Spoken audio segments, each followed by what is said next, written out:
So I had a conversation with my dad about his childhood.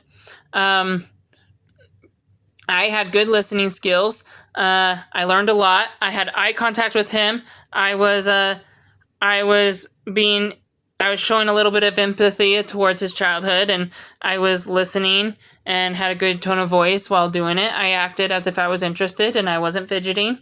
Um, I was pretty good. There was a time when I acknowledged that he wasn't social, and he agreed.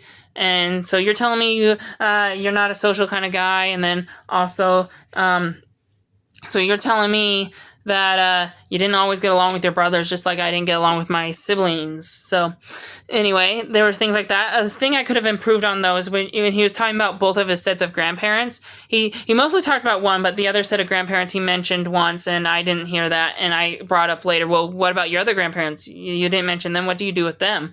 And he's like, well, like I said, there was that one New York trip. I felt bad. But after that, I kind of improved over that. And for the rest of the conversation, I did pretty good. I didn't interrupt as he was talking.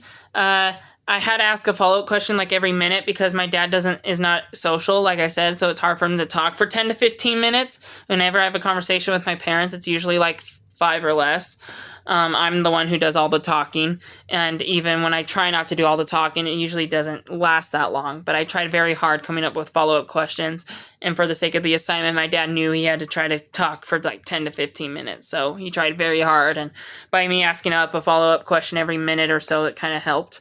I had good verbal cues. I heard him say because he was having a hard time thinking of stuff, but I was having that same problem too, trying to think of questions to keep him going. But that kind of showed my investment of really listening.